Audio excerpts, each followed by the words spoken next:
Welcome to this episode of Quick Crafts with the Workshop. I'm Ashley, a maker, an artist, and avid upcycler. I teach craft classes locally here in Georgia, and I also have 2 booths at Hodgepodge in Monroe where I sell the items that I upcycle and items that I make from scratch. Today we're going to be making a pizza pan sign. Join me while we learn to create together. The materials you're going to need are your letters to go on your pizza pan, of course, some paint markers, hot glue gun, ribbon, paint, sponges, pencil, transfer paper, and scissors. Let's get started. First, we're going to take our sponge and our chalk paint. Here I'm using a white Waverly chalk paint you can get at Walmart. It's pretty inexpensive. I'm going to lay down 1 coat, not being super careful as to how I put it down. We just want to get this first coat on and allow it time to dry, and then we will apply our second coat. You can use a hair dryer or a heat gun to speed up the drying process, or you can just let it sit for a couple of hours, making sure that it's thoroughly dry before you add your second coat of chalk paint.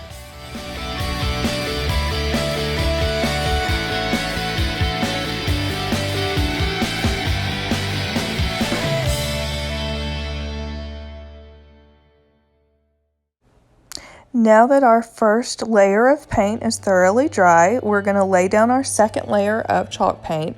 I'm going to use the same paintbrush that we used and the same color of paint. And instead of doing a swiping motion like I did on the first layer, I am going to pounce my sponge onto the surface of the pizza pan. This is going to give us more texture and more coverage on our pan.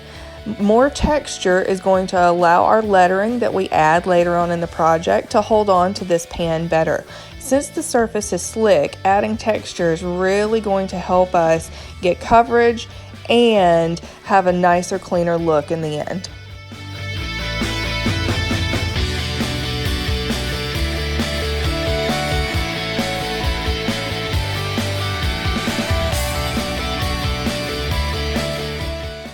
I absolutely love projects like this.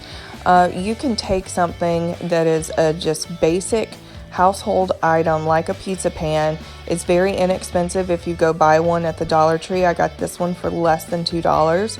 And my paint I already had on hand. All of my other materials like the ribbon, the hot glue, all of that was in my craft stash. So you can take something and turn it into awesome home decor for very little.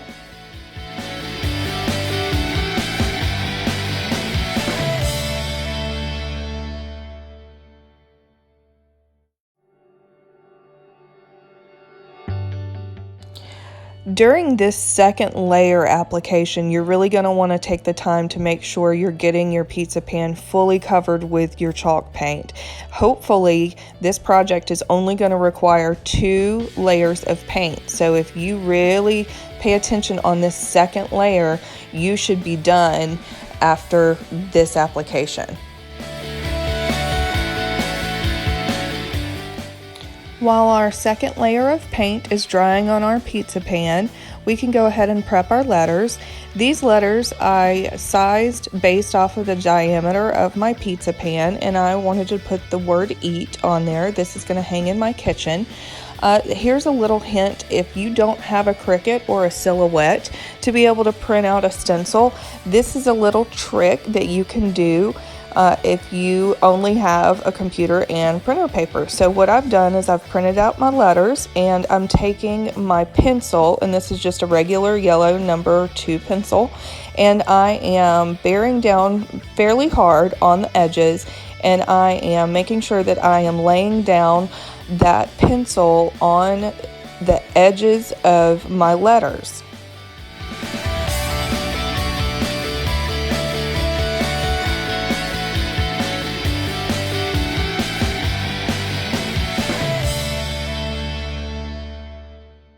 Now that our letters are prepped, let's go ahead and work on our bow and our hanger for our pizza pan sign. You're going to need scissors, ribbon, and hot glue.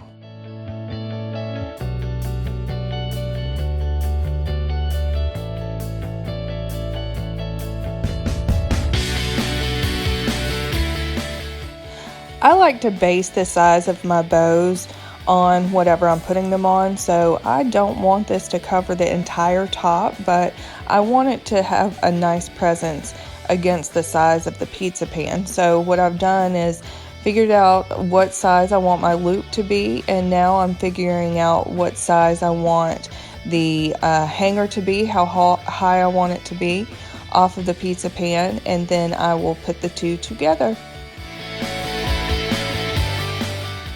What I've done off camera that I didn't record was glue my loop together. That's going to be the two loops of the bow. I took that, I found the center, and then I glued it together. Now what I'm doing is I found the center of what's going to be the legs of my bow, and I'm going to tie it around the loop that has been hot glued together. Super simple way to make a nice looking bow.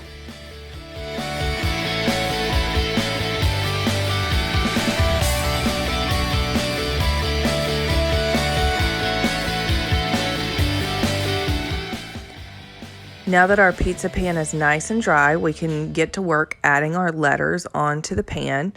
Before you start tracing anything on, you're going to want to make sure that you have your sizing correct and your placement exactly where you want it. Remember in the beginning when we traced the letters out with our number 2 pencil?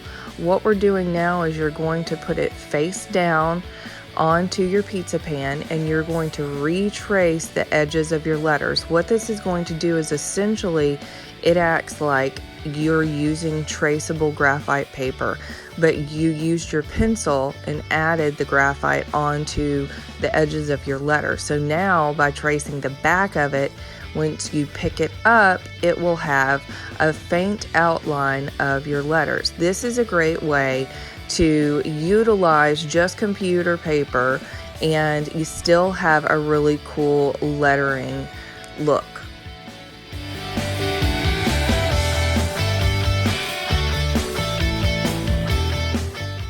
I would also like to note, I don't want to confuse anyone. I was playing around with the sizing of my letters and I don't like to be wasteful, so you're noticing that I have some letters printed on both sides of my paper. That's because one side was a reject and the other side was the one that we used in the side that I had traced. So just wanted to put that out there. I didn't want to be wasteful, so I just flipped my paper over and printed again on the other side.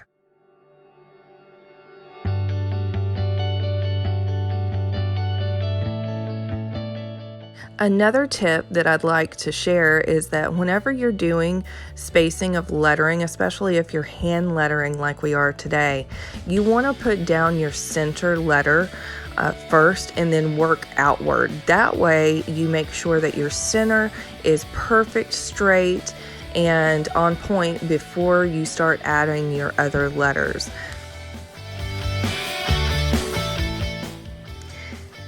After we have our letters traced onto our pizza pan, we're going to take our Sharpie paint marker, and I do recommend the Sharpie brand paint marker over any other that I've ever used. So, little tip from me to you.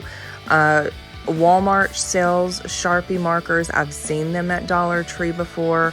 Hobby Lobby and Michaels also carry them, but they are the best. You get a nice, solid, clean line. And what I do is I do the trace edges first, and then I go back in and fill it in with paint after I have the edges traced.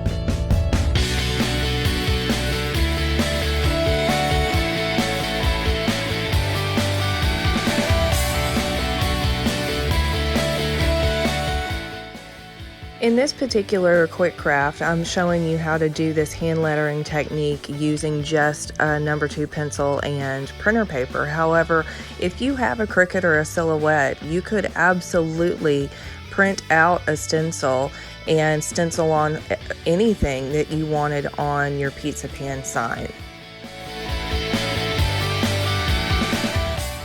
Now we're going to take our black acrylic craft paint. I'm using the Apple Barrel brand from Walmart, and just fill in our letters that we had traced. I wanted my sign to look like old enamelware, so I'm taking my black paint and I'm going to lightly go around all of the sharp edges of the pizza pan just to kind of give it that nice distressed look that enamelware has.